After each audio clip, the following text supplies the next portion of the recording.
दोस्तों, आज हम आपको परशुराम के बारे में बताएंगे। महर्षि भृगु के पुत्र ऋषिचक का विवाह राजा गाधी की पुत्री सत्यवती से हुआ था। विवाह के बाद सत्यवती ने अपने ससुर महर्षि भृगु से अपने व अपनी माता के लिए पुत्र की याचना की।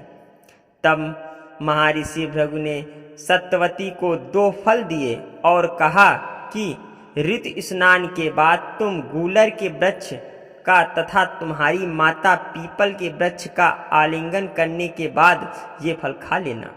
किंतु सत्यवती व उनकी माँ ने भूलवश इस काम में गलती कर दी। ये बात महर्षि भृगु को पता चली। तब उन्होंने सत्यवती से कहा कि तूने गलत वृक्ष का आलिंगन किया, इसलिए तेरा पुत्र ब्राह्मण होने पर भी क्षत्रिय गुणों वाला रहेगा और तेरी माता का पुत्र क्षत्रिय होने पर भी ब्राह्मणों की तरह आचरण करेगा। तब सत्यवती ने महर्षि भृगु से प्रार्थना की कि मेरा पुत्र क्षत्रिय गुणों वाला ना हो, भले ही मेरा पौत्र क्षत्रिय गुणों वाला हो। महर्षि भृगु ने कहा, ऐसा ही होगा। कुछ समय बाद जमदग्नि मुनि ने सत्यवती के गर्भ से जन्म लिया। इनका आचरण ऋषियों के समान ही था। इनका विवाह रेणुका से हुआ। मुनि जमदग्नि के 4 पुत्र हुए, उनमें से परशुराम चौथे थे। इस प्रकार एक भूल के कारण भगवान परशुराम का स्वभाव क्षत्रियों के समान था। आज हम आपको भगवान परशुराम से संबंधित कुछ रोचक बातें बताएंगे, जो इस प्रकार हैं। महाभारत के अनुसार महाराजा शांतनु के पुत्र भीष्म ने भगवान परशुराम से ही अस्त्र शस्त्र की विद्या प्राप्त की थी।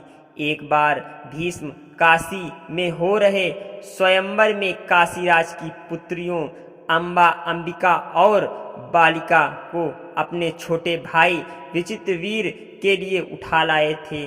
तब अम्बा ने भीष्म को बताया कि वह मन ही मन किसी और को अपना पति मान चुकी है। तब भीष्म ने उन्हें ससम्मान छोड़ दिया, लेकिन हरण कर लिए जाने के कारण अम्बा को उस व्यक्ति ने नहीं स्वीकारा। तब अम्बा भीष्म के गुरु परशुराम के पास पहुंची और उन्हें अपनी व्यथा सुनाई। अम्बा की बात सुनकर भगवान परशुराम ने भीष्म को उनसे विवाह करने के लिए कहा, लेकिन ब्रह्मचारी होने के कारण भीष्म ने ऐसा करने से इनकार कर दिया। तब परशुराम और भीष्म में भीषण युद्ध हुआ। अंत में अपने पितरों की बात मानकर भगवान परशुराम ने अपने शस्त्र रख दिए। इस प्रकार इस युद्ध में ना किसी की हार हुई, ना किसी की जीत हुई।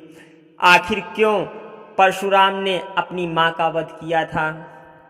एक बार की बात है कि माता रेणुका स्नान करके आश्रम लौट रही थीं। तब संयोग से राजा चित्ररथ भी वहां जल विहार कर रहे थे। राजा को देखकर रेणुका के मन में विकार उत्पन्न हो गया। उसी अवस्था में वह आश्रम पहुंच गईं। जमदग्नि ने रेणुका को देखकर अपने मन की बात जान ली और अपने पुत्रों से माता का वध करने को कहा, किंतु मोहवश किसी ने उनकी आज्ञा का पालन नहीं किया। तब परशुराम ने बिना सोचे समझे अपने फरसे से उनका सिर काट डाला। ये देखकर मुनि जमदग्नि बहुत प्रसन्न हुए और उन्होंने परशुराम से वरदान मांगने को कहा। तब परशुराम ने अपनी माता को पुनर्जीवित करने और उन्हें इस बात का ज्ञान ना रहे ये वरदान मांगा। इस वरदान के फलस्वरूप उनकी माता पुनर्जीवित हो गईं। भगवान परशुराम ने क्यों किया था कार्तवीर्य अर्जुन का वध? एक बार महिष्मती देश का राजा कार्तवीर अर्जुन युद्ध जीतकर जमदग्नि मुनि के आश्रम से निकल रहा था। तब वह थोड़ा सा आराम करने के लिए आश्रम में रुक गया। उसने देखा कि कामधेनु गाय ने बड़ी ही सजता से पूरी सेना के लिए भोजन की व्यवस्था की है। तो वह कामधेनु के बछड़े को बलपूर्वक अपने साथ ले गया। जब यह बात परशुराम को पता चली तो उन्होंने कार्तवीर अर्जुन की 1000 भुजाएं काट दी और उसका वध कर दिया।